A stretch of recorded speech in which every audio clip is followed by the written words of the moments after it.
Stay away from Tajiri, he's mine! Lindiwee's voice pierced the morning air like a sharp spear. Her fingers tangled viciously in Adama's braids as they screamed in the center of the campus courtyard. You think you're something, special because he gave you a phone. She spat, her rage bubbling like boiling palm oil. I was with him just last night. You're just one of many. Adama, her face flushed and contorted in fury, yanked Lindiwee's beads in return. Liar! Tajiri told me I'm the only one he truly loves. You're the one crawling after him like a hungry jackal. Tajiri was the prized heir of the Obadel family, born after years of longing and countless offerings to the ancestors. When he arrived, the entire compound in Mbali City burst into celebration with drums, roasted goat, and jugs of sweet sorghum, beer.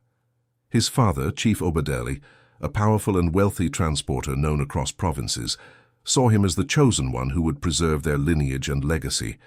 From the moment Tajiri could walk, he was lavished with wooden lions from Ghana, silk wrappers from Senegal, and imported toy drums from the north. His sisters loved him dearly, but Mama Obadele's attempts to enforce discipline were repeatedly silenced. Let the boy breathe, Chief Obadele would say with a wave of his hand whenever she tried to correct him. Boys are meant to roam. Stop acting like a village elder. Whenever Tajiri misbehaved, like the time he shattered a handcrafted vase during indoor football, Mama's raised voice was quickly overpowered by the chief's thunder. Why shout like a fish seller? It's just a vase. I'll get another. From Mali, he would bark, casting a warning glance at his wife. Empowered by this blind indulgence, Tajiri learned quickly. By 10, he knew how to tug at his father's pride like a puppet string. When he wanted a fancy new game console, no one. Hills had he put on his best pout and said, Baba, all my classmates have it. They'll laugh at me. The next morning, a driver delivered it in a padded box tied with red ribbon.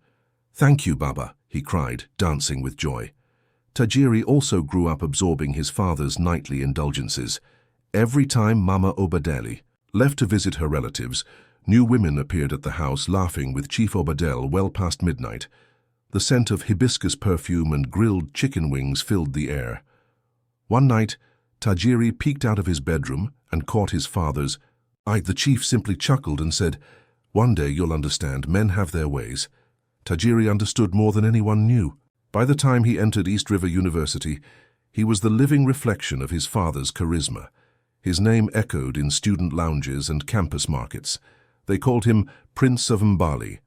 His stylish tunics, loud parties, and flashy motorcycles attracted girls like bees to ripe mango. Then he met Kwanele, quiet, observant, modest in dress and speech. She stood apart like a soft drumbeat in a noisy market. Tajiri saw her as a challenge.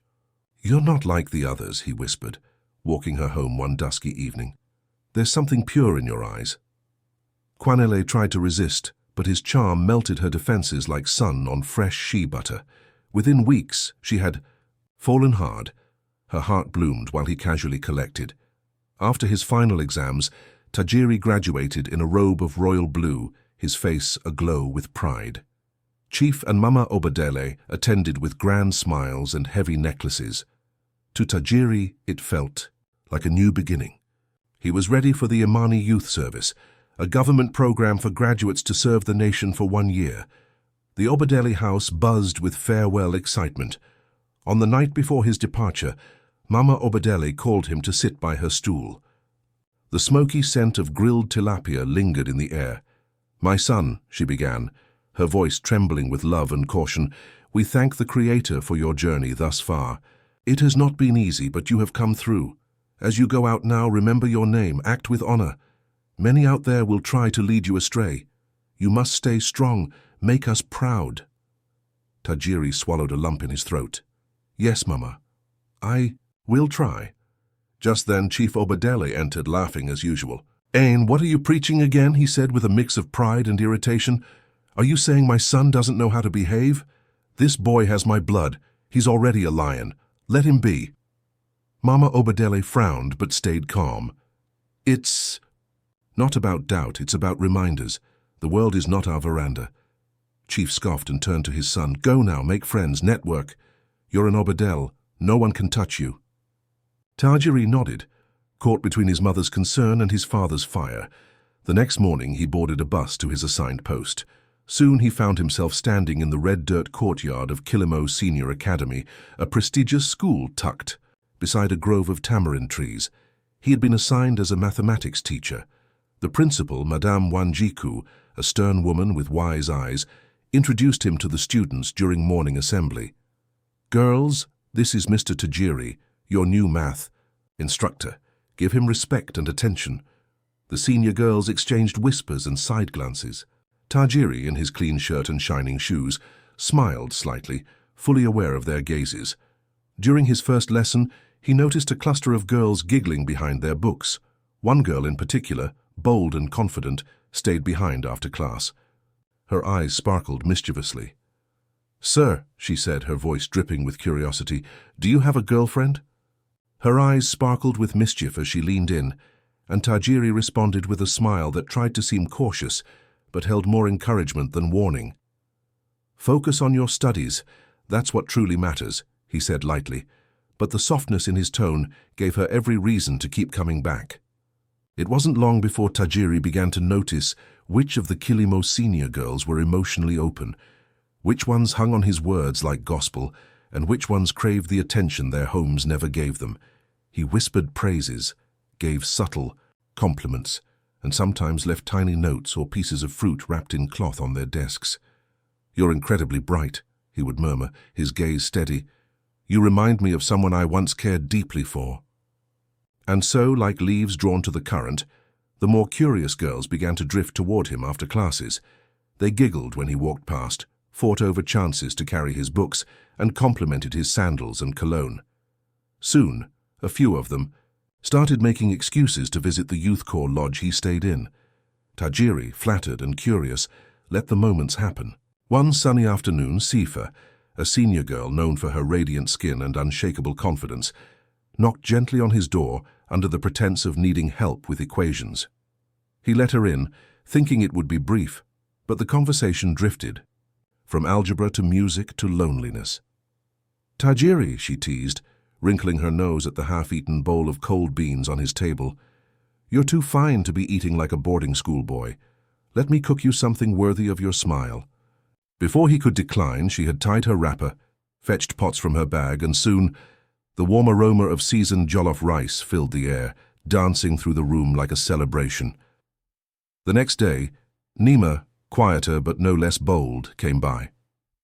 She didn't speak much, just smiled and slowly began folding his scattered clothes, humming softly while sweeping his floor. "You shouldn't live like this," she said, "not in judgment but in gentle amusement. Let me help you bring some order." What began as kindness turned into habit. Every other day, a new girl came by, some with fruit, some with small gifts, others just with stories they were desperate to share. It wasn't hard to see that many of them wanted more than friendship or mentorship. To them, Tajiri was a prize, an exciting secret to giggle about behind textbooks. He told himself he wasn't the one initiating it. They came willingly, they brought the affection, but with each visit the boundaries faded. Soon the girls sat comfortably in his room, laughing loudly, brushing against him without pretense, their presence bold and unafraid. One dusky evening, long after the staff had gone, Sifa returned. She lingered. Her laughter was softer this time, her hand resting on his for just a heartbeat too long. "You know," she said, her eyes dancing, "you're the most talked-about teacher here." Tajiri chuckled, pretending to be amused. "I hope it's all for my excellent teaching." She leaned in, voice lowering to a whisper. "Of course, but some of us seniors don't mind helping you keep your room neat and your heart warm." He laughed, uncertain, but didn't move away. Before he could say anything else, Sifa leaned forward and kissed him, and like dry grass meeting fire, resistance melted. From that day, something in him shifted. The thrill, the power, the forbidden closeness. It lit a flame inside him that grew stronger each time he remembered it. He no longer saw himself as a teacher under constraint, but as a man receiving what he was due. The charm he once used for light conversation became calculated, a tool for conquest. What started with Sifa became a pattern, a game he believed he could control. He began initiating casual chats with other senior girls, offering to help with assignments, discussing personal goals, always steering the talk toward intimacy. Wambui was shy, but Tajiri chipped away at her wall with steady flattery, saying things like, "No one sees your light, but I do." His lodge turned into a retreat where girls brought sweet bread, cassava chips, or simply their trust. They shared their dreams, fears, and secrets like sacred offerings.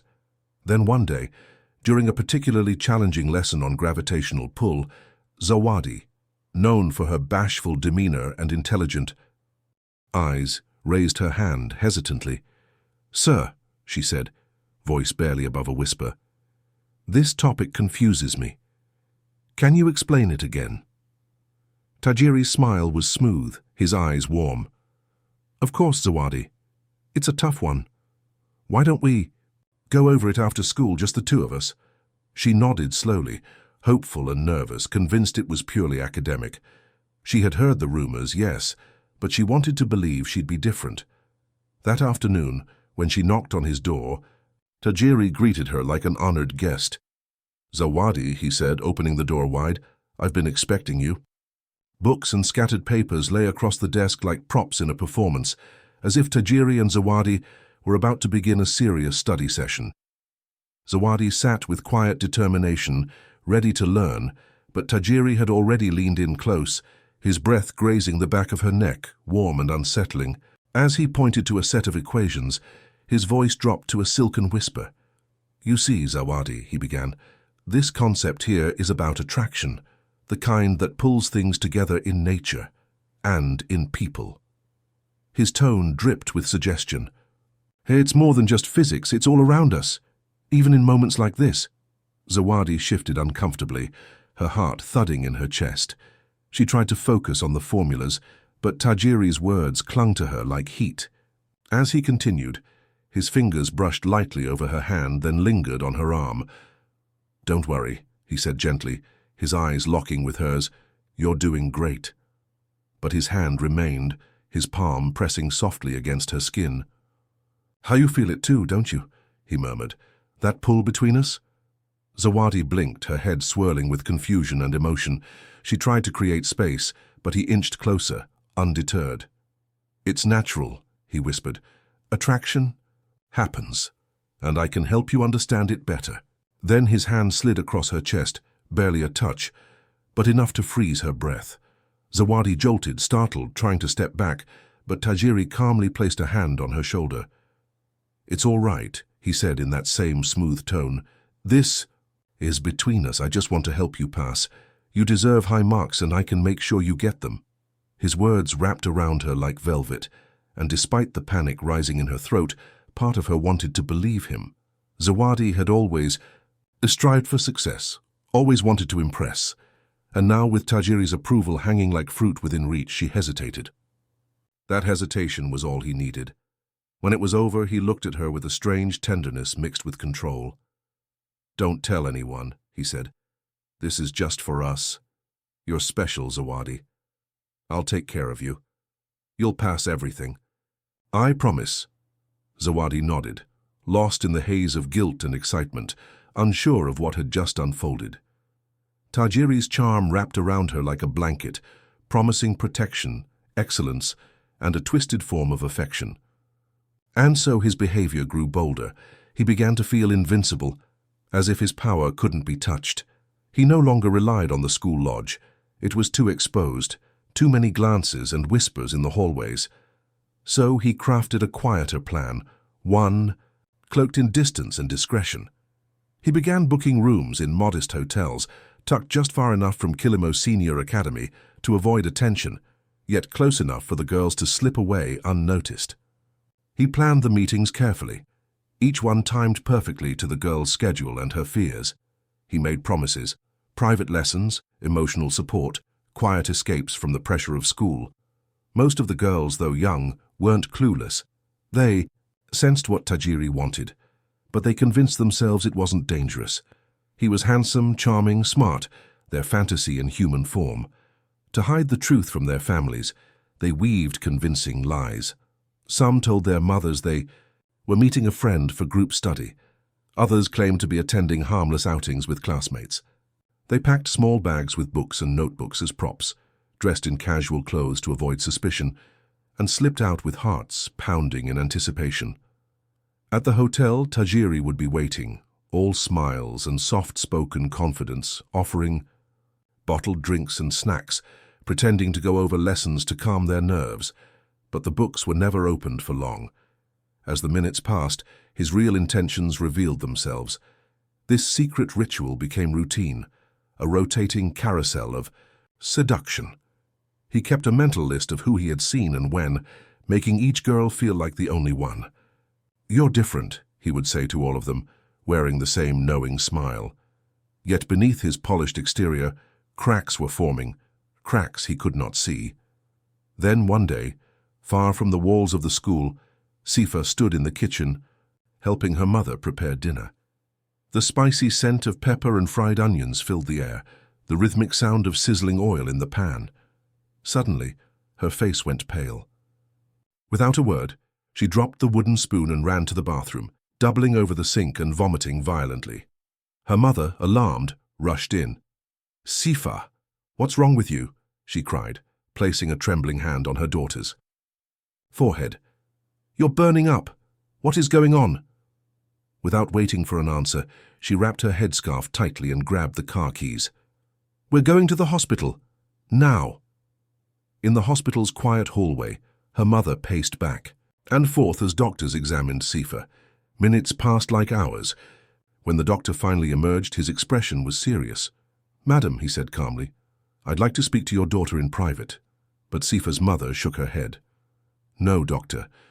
Whatever it is, I have a right to know." "Viiba." Doctor paused, then gave a slight nod. "Very well," he said. Turning to Sifa, he asked gently, "Young lady, when was the last time you had your period?" The doctor looked up from the test results, eyes serious behind his glasses, and asked, "Young lady, when was the last time you had your monthly bleeding?" Sifa hesitated, then mumbled, "About 2 months ago, sir." Her mother, Mama Unoni, gasped, her voice cracking like dry wood. "2 months ago? Sifa," she shouted, her heart pounding. The doctor's words followed like thunder. "Madam, your daughter is pregnant." Mama Unoni staggered back, gripping the white-tiled wall for balance. Tears rushed down her cheeks as she turned to her daughter. "Pregnant? How? Who did this? To you?" she wailed. Through trembling lips and broken sobs, Sifa whispered the name, Tajiri. Rage flashed in her mother's eyes. "That core boy took advantage of you. He will answer to me." Meanwhile, in a quiet compound across town, Zawadi had been hiding her symptoms. One afternoon, while drawing water from the backyard well, she collapsed to her knees, vomiting violently beside the basin. Her younger sister screamed and ran to the house. "Baba, Baba, Zawadi is sick!" Mr. Aban, a respected civil servant, rushed out, his face contorted with fear. He carried Zawadi to the car and drove straight to the clinic. Moments later, the truth struck again. Zawadi, too, was pregnant. When her father demanded answers, her tearful confession echoed the same name, Tajiri. Mr. Aban's expression turned to stone. "That boy will regret this," he said with steel in his voice. Soon, one after another, more girls began falling ill, their futures thrown into chaos by the same revelation. All roads led to Tajiri. In a single day, 4 angry families stormed the gates of Kilimo Senior Academy. "What kind of place is this?" they shouted. "How could this happen under your watch?" Principal Madam Abu, shaking with shame and disbelief, summoned Tajiri immediately. Faced with the accusations, he stood frozen as each girl, through tears and pain, confirmed the truth. Madam Abu wasted no time. She called his parents. Chief Obadele arrived with Mama Obadele by his side, their faces pale with disgrace. When the full weight of the scandal was revealed, Chief Obadele tried to settle it the only way he knew, money.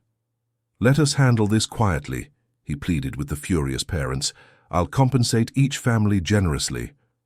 But Mr. Aban, who held a powerful seat in regional politics, snapped, "You think this is about money? I've already contacted the Imani Youth Service headquarters." Within hours, Tajiri's service was terminated, and police arrived at the compound to arrest him. In court, the evidence stacked high: testimonies, messages, even receipts, the judge, unmoved by apologies, found him guilty and sentenced him to a long prison term. Behind iron bars, Tajiri had nothing but time to think, to grieve, to understand. He replayed every moment, every decision, until the weight of his actions sank in. The truth of his harm pierced him. He vowed silently to change, but back home the damage had already carved deep wounds. Chief Obadele, unable to bear the disgrace, fell gravely ill. His blood pressure surged uncontrollably. Despite every doctor's effort, he passed away, leaving Mama Obadele shattered. "I warned you," she cried into her scarf over and over. "I begged you to be firm with him, but you let pride blind you." Her heart ached with regret, wishing she had stood firmer in her discipline. Meanwhile, the girls, young, broken and brave, were given a chance to reclaim their futures. The school, with help from their families, allowed them to return after childbirth. Their babies were cared for by grandparents, while the girls pressed forward with their studies. They studied hard, their faces sharpened with focus. They refused to be defined by what had happened. Time passed. 4 long years. When Tajiri was released, the world had changed. His father was gone. His mother was older, sadder. The shame still lingered like smoke in the wind. Yet Tajiri returned with a new resolve. He kept to himself at first, but slowly began to work. Real work, honest work. He began visiting schools, sharing his story with teenage boys, warning them of arrogance, temptation, and power used wrongly. He taught them that real strength lay in restraint, that trust was sacred, and abuse left scars, deeper than they could see. From the ashes of disgrace, he tried to build purpose. Tajiri had learned the hard way that indulgence without discipline led to ruin. Mama Obadele finally understood that warnings ignored become regrets too late. The girls grew stronger, wiser, determined not to let tragedy shape their destiny. Their parents learned vigilance and the cost of misplaced trust. Even Kilimo Senior Academy changed, implementing stronger oversight and safer boundaries. This tale, once whispered in shame, now echoes as a warning across the land. A story about actions, consequences, and the steep road to redemption. It reminds all who hear it that while the past cannot be undone, the future still holds the power of choice, discipline, and second chances.